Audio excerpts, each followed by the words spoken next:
before we get started, let's just pay the bills right now. I'm gonna walk through Main Street Boxing Gym. This is where all the Main Street fighters come from. 100%. As you can see, there's a lot of bags. Full-size ring for your Olympic training. A lot of champions came in and out of this place to come here and train. Young and old. Every bag imaginable. Speed bag, heavy bag, full body bag, full-size ring. Combat talk with the king.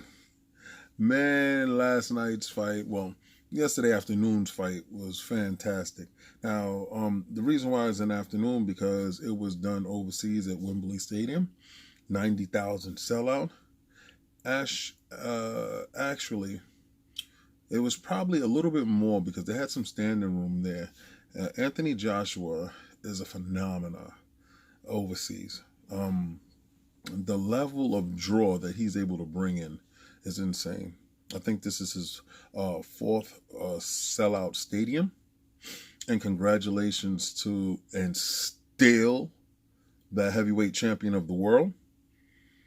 Missing one belt. Shout out to Deontay Wilder. And like I thought youth will serve. I thought that youth would be a little bit too much. He would be a little bit too strong, a little bit too long with the jab and the right hand. He would keep his distance. I thought that it would be drawn out, though.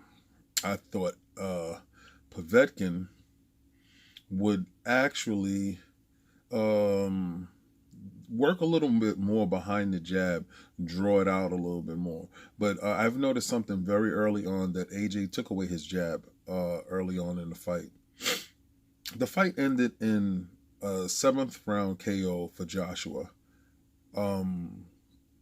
He hit Povetkin with a fastball right hand off of a lazy jab.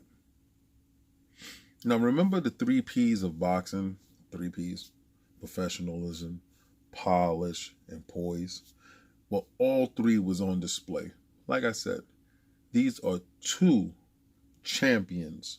One was a former champion, one is a current champion. These are 2 gold medalists. So what we got was a level of professionalism that was outstanding. I mean, I can do without the tapping gloves in between rounds, basically shaking hands and acknowledgement. Listen, before the fight, great. After the fight, fantastic. But during the fight, no. I want my dogs to be dogs. But Povetkin won some early rounds. Going into the 7th round, I actually had it even, to be honest with you. I thought Povetkin landed right hand to Joshua's face in the 1st round. And I think he probably broke his nose, or either if he didn't break it full broke, it was probably fractured in some form or fashion because he began to bleed profusely.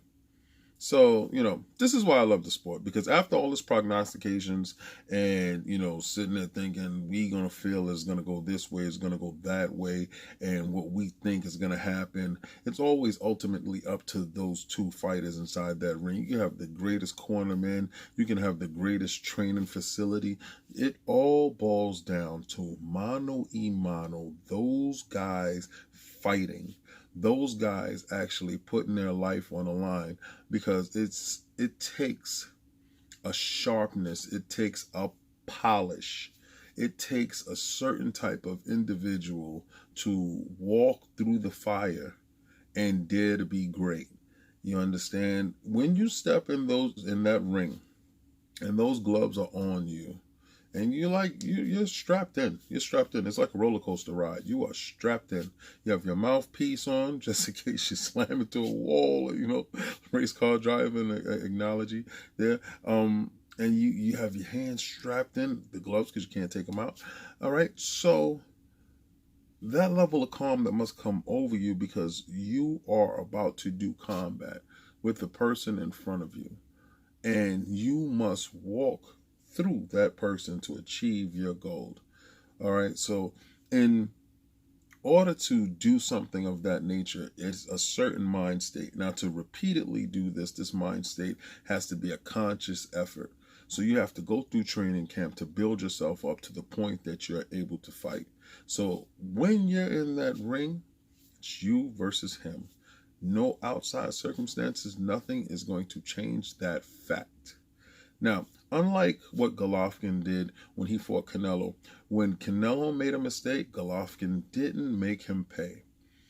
Here, Anthony Joshua made sure that he made him pay in such an immediate fashion.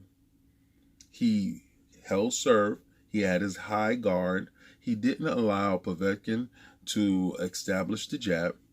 Alexander tried his best, and then he proceeded to use right hands and hooks to work his way in. Anthony Joshua outweighed him by 23 pounds going into this fight. Okay? And that's really neither here nor there. Both men are over 200 pounds. A 200-pound man punching you in the face is very serious. Okay? Head, body, wherever he's going to land, it's going to be felt. You're going to understand what's happening there. So what he needed to do was establish the jab. He abandoned his jab, and that is no fault on his part. Actually, Anthony Joshua helped him abandon the jab by keeping a high guard and countering every time his jab went back. So what Povetkin would do is leap in with the left hook right hand because he was successful with it. It was some body work put in, but what you noticed was Joshua was putting in little work to the head, little work to the body, going for showing him feints. Once Joshua settled down into the fight, then he settled in around the 6th round because I gave him the last 2 rounds. The first couple of rounds, they were going back and forth. So, up until then, like I said, I had it tied going into the 7th round, and that's when the knockout occurred. I thought that it wouldn't do that, but it did. It showed me that poise. He waited, he struck, and he finished him. He made sure he jumped on him. He made sure he didn't crowd his punches. Remember, I told you the punches will come clean. Remember, I told you the clinches, if there was any, will be tight and concise. Remember, I told you the hooks, the uppercuts, everything would be on display for you to see properly. All right? It wouldn't be messy. It wouldn't be sloppy. You had the 3 P's on display, and it was beautiful.